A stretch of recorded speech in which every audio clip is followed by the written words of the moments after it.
Hi, my name is Shannon Henderson, and this is my submission for historical speech for my Communications 101 speech.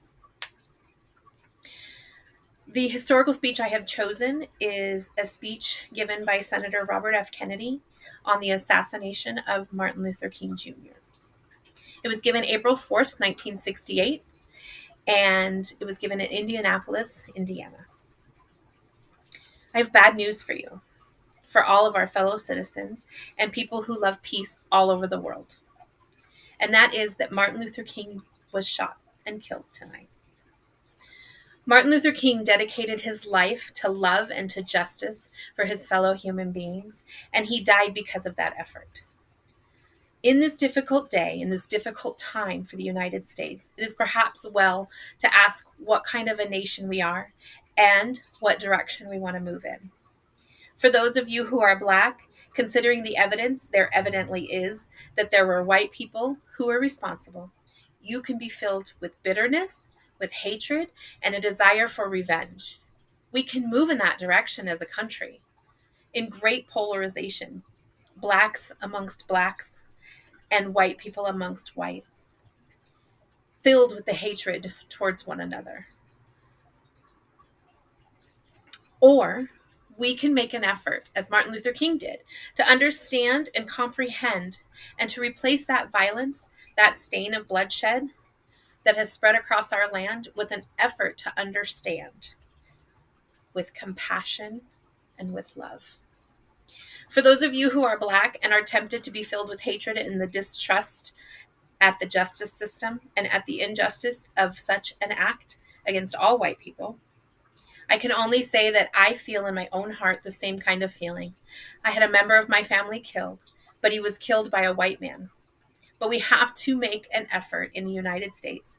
We have to make an effort to understand, to go beyond these difficult times. My favorite poet was Aeschylus. He wrote, "In our sleep, the pain which cannot forget falls drop by drop upon the heart until in our own despair, against our own will, comes wisdom through the awful grace of God." What we need in the United States is not division. What we need in the United States is not hatred. What we need in the United States is not violence or lawlessness,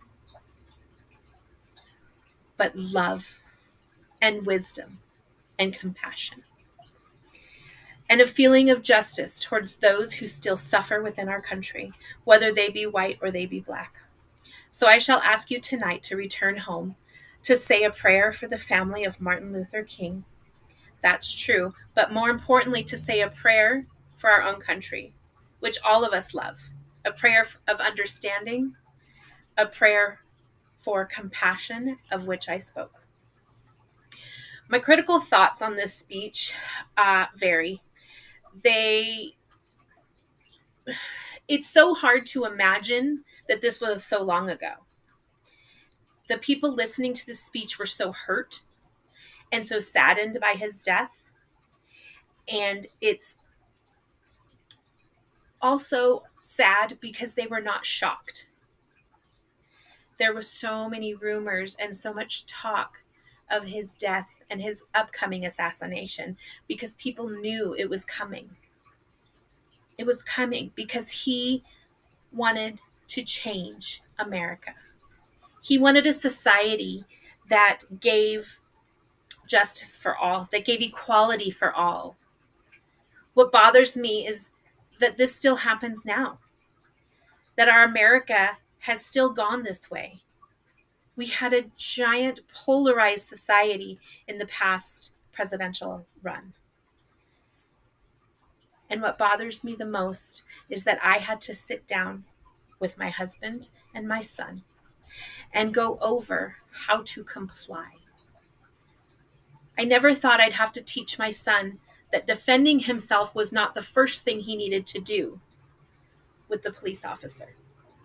He needed to comply. He needed to go with them if he asked. I had to explain that he may be judged purely on the basis of how he looked.